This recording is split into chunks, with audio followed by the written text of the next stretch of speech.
애청자 여러분 안녕하셨습니까? TV 바보라의 윤빛 목사입니다. 참 오랜만에 시원한 그런 기분으로 카메라 앞에 서게 되는 것 같습니다. 이 전광훈 목사가 드디어 무죄 석방이 됐다는 그런 소식을 듣고 너무너무 기뻐서 이걸 딴 걸 막 준비를 하고 있었는데 이걸 하자 싶어서 하고 있는데 또 마침 우리 양산의 애국 목사님이 전화가 와가지고 전광훈 목사님이 무죄 석방이 됐는데 우리가 그냥 있을 수 있느냐?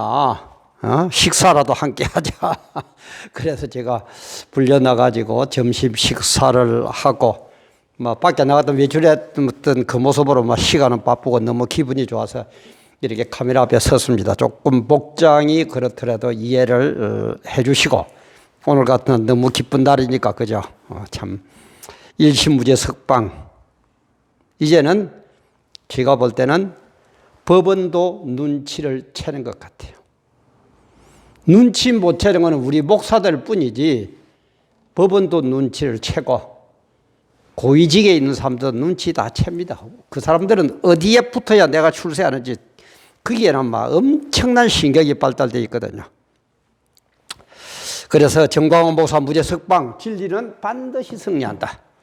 이런 제목으로 업로드를 합니다. 업로드는 지금 시각 2020년 12월 30 수요일, 12월 수요일 한 1시 한 40분쯤 된 그런 시각이네요. 정말 너무 감사합니다. 우리 이런 때일수록 끝까지 정신 차려야 됩니다. 마귀들은요, 주님이 재림하셔가지고 옥에 집어넣기 전까지는 절대 포기 안 합니다. 그게 마귀거든요. 그러니까 저 마귀 집단들 절대 포기 안 합니다. 이런 때일수록 우리는 똘똘 뭉쳐 정신 차리고 예수 그리스도의 이름으로 물리쳐야지. 그러면 또 언제 우리가 당할는지 모릅니다. 그런 의미에서 우리 하나 돼야 됩니다. 손잡아야 됩니다. 구독, 알림, 좋아요, 공유, 응원의 댓글 많이 보내주시고 구독 공짜라는 거 제가 여러 번 말씀드렸습니다. 또 잘 모르시는 분들은 애들에게 물어보시고 가능하면은 제가 좀 이 SNS에 좀 서툰 분들에게는 제가 카톡으로 보내드리는 경우도 있는데 카톡 보시는 분들도 가능하면은 주위에 애들이 있으면 잘 알거든요.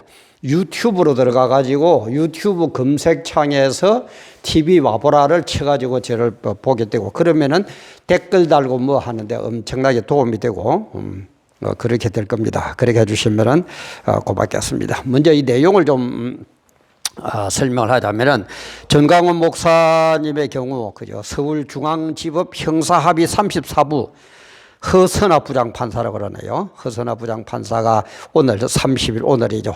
공직선거법 위반과 명예훼손 혐의로 구속되어 있던 전광훈 목사에게 모두 무죄 선고를 해가지고 오늘 오전에 풀려났습니다. 내일 31일 11시인가 되면은 교회 앞에서 기자회견을 한다고 아까 그러시대요. 공직선거법 위반도 무죄, 명예훼손도 무죄. 그리고 또 하나 또 우리를 관심을 끌던 정경심, 그죠? 조국 씨 부인 되는 정경심. 서울중앙지법 형사합의 25-2부 재판장 임정엽 재판장도 지난 23일 법정 구속을 시켜버렸죠. 그죠? 징역 4년, 벌금 5억, 추징금 1억 3,894만 원. 아마 조국 씨는 지금쯤 잠이 안 올 겁니다. 그런 사람들은 그죠? 눈치가 빠르거든요. 아하, 우리가 그렇게 우리 편을 끌어다 붙이고 법원을 장악하고 뭐어쩌고 했는데도 감옥에 들어간다? 내 부인이 감옥에 간다?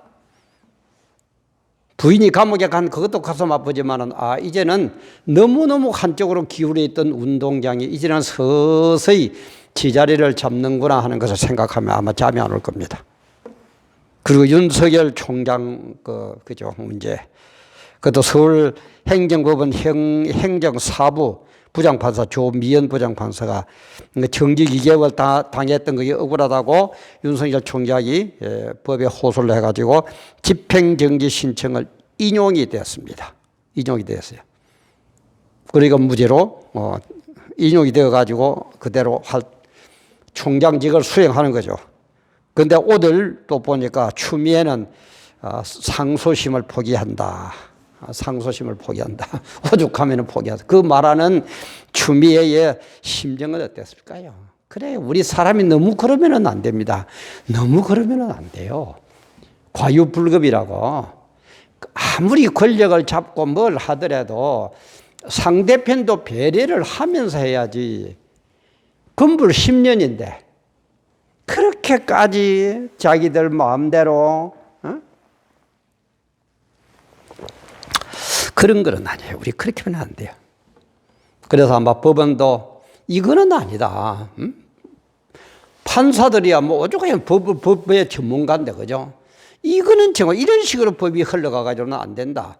아마 눈치를 챘기 때문에 전광훈 목사도 무죄, 정경심 구속, 윤석열 총장도 집행전이 신청이 인용되어 가지고 그대로 총장직을 수행하고. 그래서 제가 이걸 볼 때 정말 좀 군사정권 때 그렇게까지, 그죠? 참 얼마나 참 대단했지 않습니까? 그때 야당 총재였던 김영삼 총재가 뭐라고 그랬습니까? 새벽이 오는 게 싫어서 당 모가지를 비틀어도 새벽은 반드시 온다. 지금이 그런 때입니다. 아무리 어쩌고 저쩌고 해도 당 모가지를 비틀고 울지 못하게 만들어 새벽을 알리는 소리를 못하게 해도 새벽은 옵니다. 아무리 진리가 밉고 기독교가 밉고 목사가 밉고 성도면을 잡아 죽이고 싶어도 진리는 반드시 승리합니다. 그게 세계 역사예요. 그게 세계 역사예요. 진리 중에 진리가 뭡니까? 진리 중에 진리. 성경이잖아요. 물론 순간적으로는 억압을 당하고 핍박을 당하고 좀 심하면은 순교를 당하는 경우까지도 있지만은 반드시 진리가 이깁니다. 진리가 이겨요. 그래서 우리 로마 황제, 로마는 그때 우리 대한민국과 비교도 안 돼요. 전 세계를 지배할 때입니다. 오늘 같은 미국보다 더 한 때예요. 미국은 민주주의지만 그때 로마 황제는 뭐 입법, 행정, 사법 다가 있는데 저 사람 죽여버리라면 죽여버리는 그런 때예요. 그런 로마 황제도 그죠. 결국 진리 앞에서 무너졌습니다. 로마가 무너졌습니다. 그래서 희한한 게요. 진리 중에 진리가 뭡니까? 성경. 주인공이 뭐예요? 예수죠. 그죠? 예수 그리스도. 그러다 보니까 진리 중에 진리인 성경, 기독교를 꼭 핍박을 합니다. 희한하죠? 이런 원리라 돼요. 원리를 보면 뭐 희한한 것도 아니에요. 그렇게 되게 되었어요. 근데 원리를 모르고 딱 보면은 참 희한하게 돌아갑니다.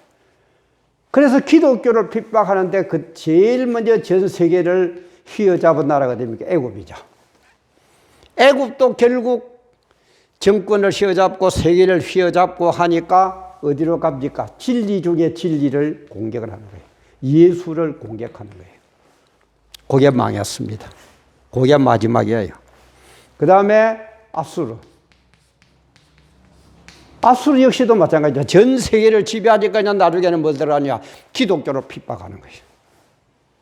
그러다가 결국 망했습니다. 그 다음에 바빌론입니다.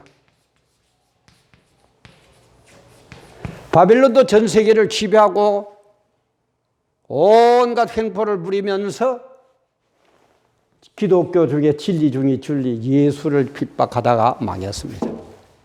그 다음에 메데파사입니다. 이 나라도 잘 되니까 또 기독교를 핍박하는 거예요. 예수를 핍박하는 거예요. 교회를 억압하는 거예요. 결국 망했습니다. 그러다가 또 어느 나라로 돌아갑니까? 그리스로 돌아가죠. 세계를 지배하던 그리스. 역시 마찬가지에 마지막에 가면 꼭 기독교를 진리를 핍박해요. 진리를 억누르요. 자기가 진리냐 행세해요. 망하죠. 그러다가 로마가 들었습니다. 로마 역시 그렇게까지 기독교를 핍박하다가 어떻게 됩니까? 결국 망했어요. 그러면 성경 예언에 의하면 뭐냐? 지금 다시 마지막으로 기독교를 핍박할 세계 최강의 국가가 나와야 됩니다. 이게 뭡니까? 7번째죠. 그죠? 하나, 둘, 셋, 넷, 다섯, 여섯, 일곱. 여기에서 뭐가 나온다고요? 적 그리스도가 나온다, 이 말이야. 이런 식으로 흘러가요. 문재인 정권도 보세요. 그렇게 많이 득표 180석을 얻고 하면은 정말 국민의 뜻이 뭔가?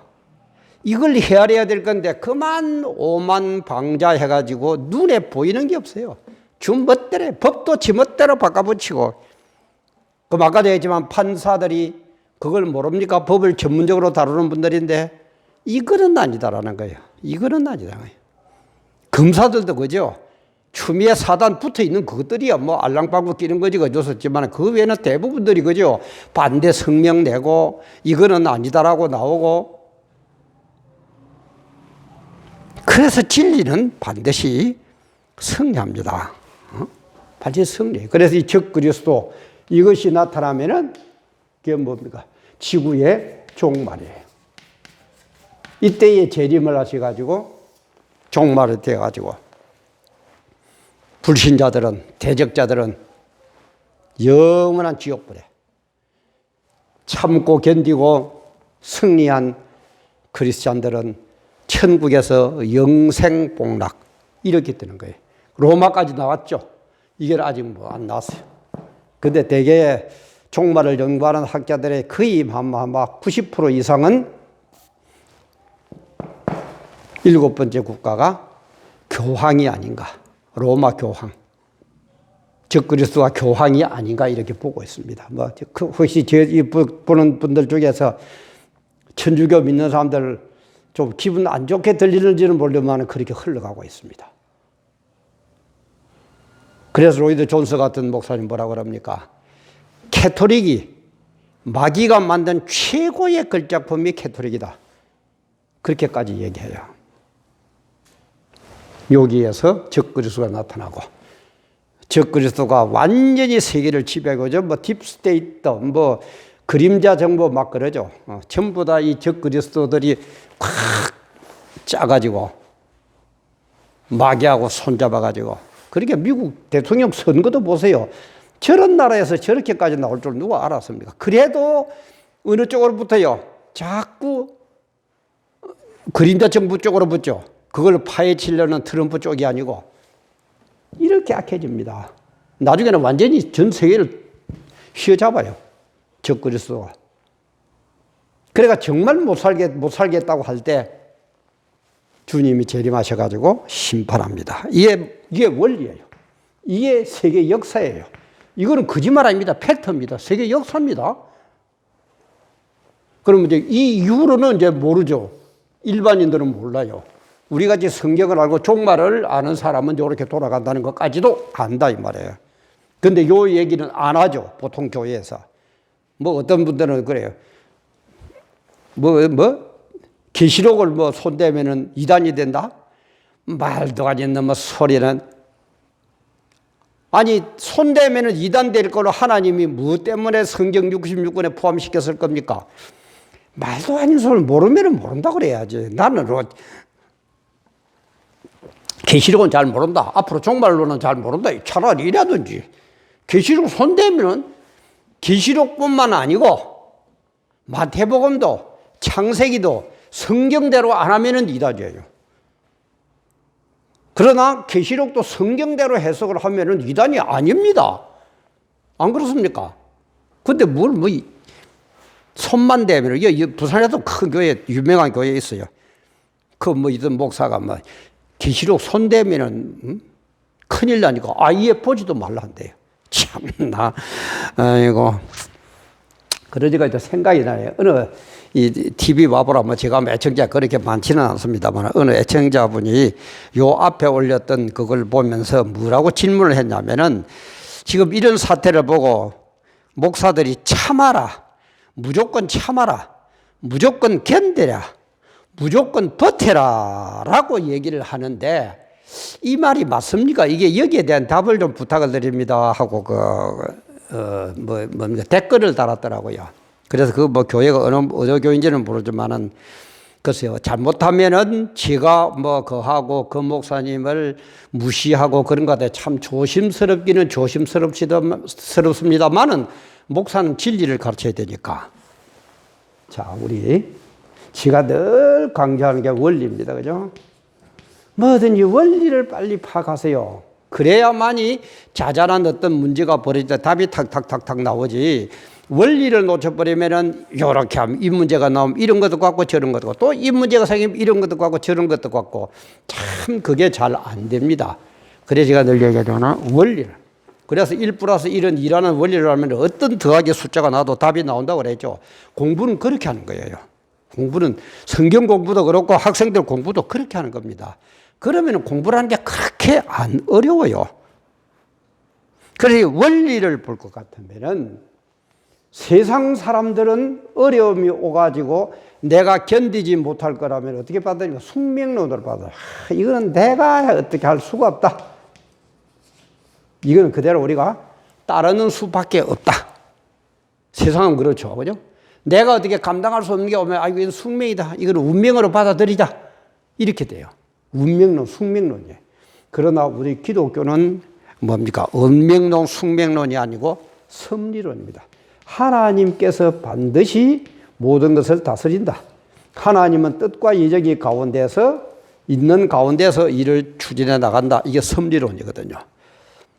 그러면은 우리는 어려움이 올 때에 어떻게 해야 되느냐 하면은 내가 지금 고난 당하는 이 문제를 통해서 내가 이 고난을 견디고 이기면은 하나님께 영광이 되느냐, 하나님께 영광이 안 되느냐, 이걸 봐야 돼요.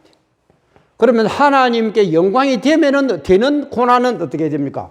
우리는 감사하면서 받아야 돼요. 그걸 통해서 하나님은 지금 역사를 하고 계셔. 더 좋은 걸로, 더 좋은 영광을 우리에게 주시려고 역사하는 거예요. 근데 이걸 내가 만약에 못 견디고 뛰쳐나가면은 하나님의 영광이 드러나는 게 아니고 오히려 세상이 좋아하는 그런 거다.